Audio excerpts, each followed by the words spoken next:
Well, it's summertime and the mountains, lakes, and parks are calling. Many of us love to go hiking and camping. It's so beautiful out there, but there are some risks involved. Every year we hear about tragedies, a hiker who falls or drowns or perhaps gets attacked by a bear. What are some of the basic safety guidelines and wisdom that we should be following? Well, joining us today to share some important information is Blake Correia. He is an engagement and communications officer with Parks Canada, right in our own backyard, the beautiful Waterton Lakes National Park. Welcome to Bridge City News, Blake. Thanks so much for having me, Jeanette. Blake, why don't we start with the risk of wildfires, since we're seeing far too many of them these days, especially in BC right now. So what advice do you have for hikers and campers when it comes to preventing fires?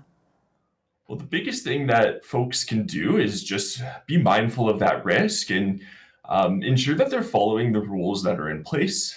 Sometimes Parks Canada and other jurisdictions will have fire bans in place, and those are important just to preserve resources and make sure that they can be focused towards actioning wildfires in the area. So if there is a fire ban in place, we ask folks to, make sure that they're following the rules and restrictions and asking staff if they have any questions about what they're allowed to do or not.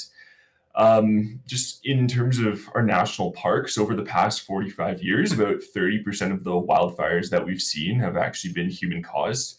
And this could be anything from illegal campfires to just not discarding of cigarette butts appropriately, that kind of thing. So visitors do play a really important role in reducing wildfire risk by staying informed and following all of our fire-related regulations. Yeah, definitely. And by the way, how is Waterton Park recovering from the wildfire back in 2017? That was a big one. Yeah, it's been 9 years since the Keno fire in 2017, and we have seen a lot of the infrastructure and parts of the park that have reopened, and a lot of regeneration has occurred in those areas that were affected by wildfire. But we're at that point now where we're seeing a lot of the tree roots that were affected by wildfire decay. And so there is a risk of trees falling in certain areas that were affected by the Keno fire, just with the root systems in the state of degradation that they're in. So we're asking folks to be really mindful when they're hiking through those wildfire impacted areas, just to keep their eyes open for what's going on around them and to avoid taking extended breaks in some of those areas that might have been impacted by wildfire. Just also after major wind and rain events, it can increase the likelihood of trees blowing down. So it's really important that hikers are aware of that risk and staying vigilant when they're out hiking in the national park. Okay, good advice. We've also been hearing about hikers encountering bears a lot lately, and often it involves dogs that are not on a leash. So can you maybe go over the safety rules while hiking with dogs? Yeah, it's incredibly important that visitors with pets keep them on leash and under control at all times. So that is part of the Canada National Parks Act, that you must keep your dogs or pets under control and on leash. It's really important for your safety of your pets, and the safety of wildlife in the national park. And also just making sure that when you are out in the national park in Waterton, you are keeping a safe distance from wildlife that you do see. So especially with bears, we ask folks to stay 100 meters, around 10 bus lengths away. This is just so that they can have the space to be themselves and you're not posing a risk to the bears that you might encounter while here. Other things that we really ask people to do is just, keep your wildlife attractants, so any food or scented items, secure. Never leave those in, the box of a truck or a soft-sided trailer, that kind of thing. You want to keep them in a hard-sided vehicle or in a storage locker. Yeah, like all the snackies that smell really good to the wildlife, right? Absolutely. Totally. Yes. And, disposing of your garbage properly. We have wildlife proof bins throughout the park, and it's really important that people use those or pack their garbage out. If a bin's full, just try and flag a staff member down and, find the next bin, as well as just, always carrying bear spray when you're in the national park. Waterton has quite a few bears, and so it's important to have your bear spray with you at all times, keeping it accessible and knowing how to use it. Yeah. A quick question when it comes to bear spray, because I don't know if you mentioned it there, but does bear spray expire, or do you have to buy a new can every year? So bear spray does have an expiry date on it. So we do suggest that visitors keep their bear spray up to date and ensure that it is replaced if it is expired. Yeah, okay. Can you maybe explain how we should react when encountering an aggressive black bear versus, running into a grizzly bear? Yeah, so I mean, the way you should react when it comes to bears is more based off their behavior than the species of bear. So, if a bear is defensive, if it's feeding or trying to protect its young, or if you've surprised it on the trail, it might see you as a threat. And so, it's important that you try and appear non threatening, talk to the bear in a calm voice. When the bear stops advancing towards you, it's safe to slowly move away. We ask folks never to turn their back on bears. And if it keeps coming closer, just to stand your ground, keep talking, and then use your bear spray if needed. Versus sometimes you might come across a bear that's non defensive and it's more just curious, wondering who you are. Maybe it wants to just test its dominance. So, in some cases, it might actually be predatory. But in those sort of situations, talk in a firm, calm voice, move out of the bear's path if possible. And if it keeps following you, stand your ground. As a last resort, you can shout and act aggressively, try to intimidate the bear, and then use your bear spray if needed.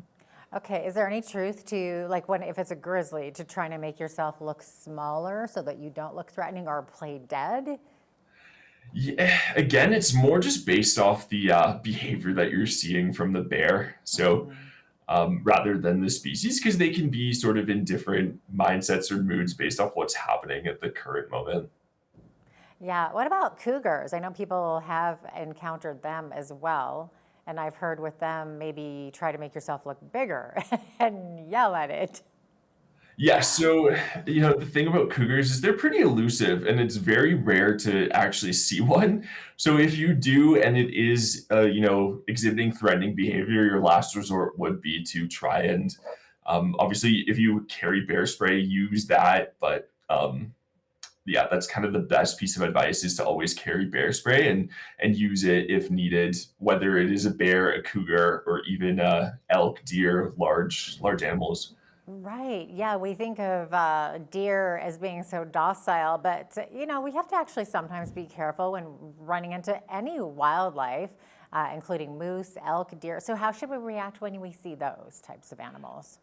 Yeah, the biggest thing is to just give those animals space, especially when they are with their young, like deer in the park. We have quite a few of them, and there's quite a few fawns running around too. So it's really important that visitors give those animals adequate space.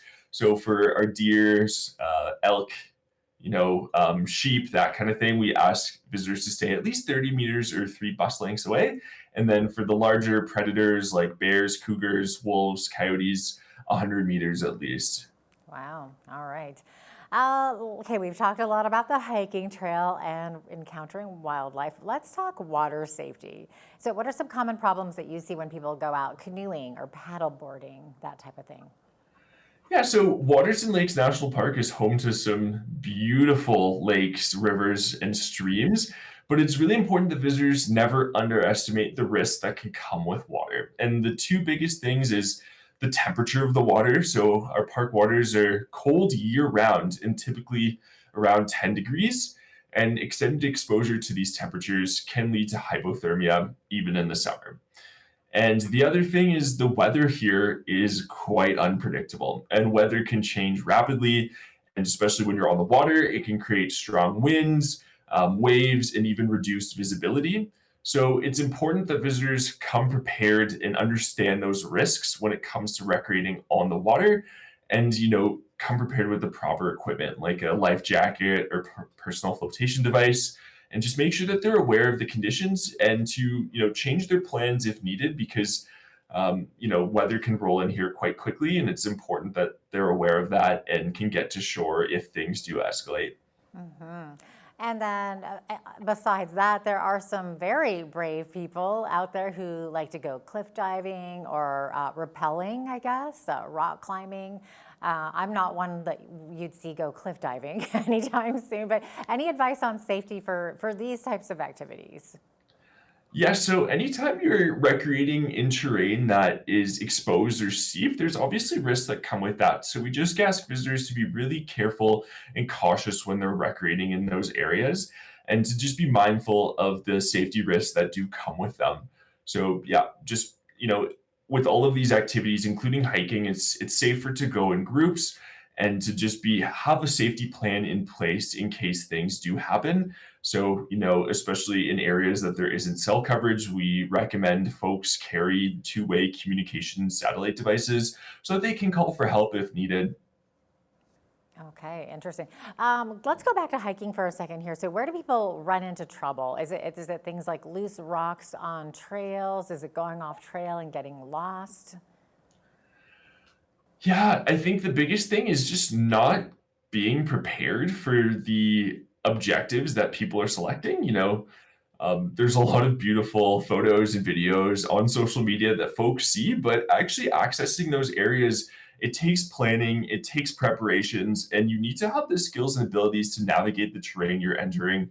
So we ask folks to, plan ahead, pick objectives that match their skills and abilities, use our trail rating systems to determine if that trail or objective is something that they're actually able to do, and then come prepared. So just bringing the appropriate clothing, footwear, bear spray, first aid equipment, food, water, having all of that with you is really important when it comes to hiking in the national parks.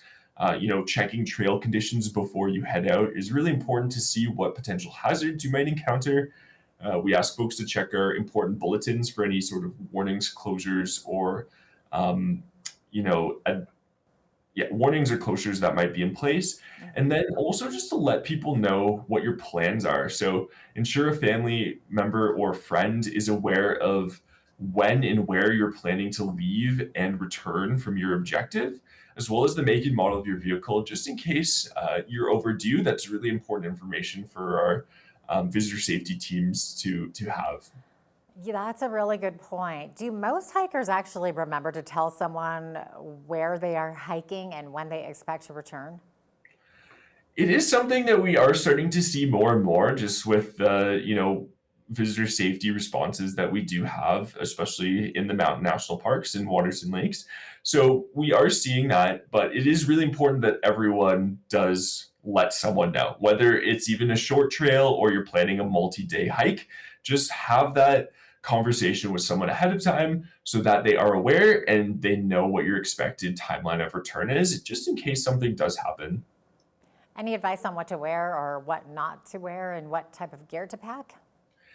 Yeah, I think just, prepare for the conditions you can expect. So, check the forecast, see what weather systems you can anticipate, and also prepare for things that might not be in the forecast because we know weather in southern Alberta can change very quickly. So, in the summer, just preparing for things like rain events that might come through. We do ask folks to carry, yeah, all the sort of layers and clothing that they might need and be prepared to be self sufficient overnight just in case something does happen. Our rescue teams are very well trained and experienced, but it might take a while before they're able to deploy just based off the conditions and amount of daylight we you might have. So, carrying first aid gear, emergency shelter, extra food and clothing and water just in case, having a communications device, bear spray.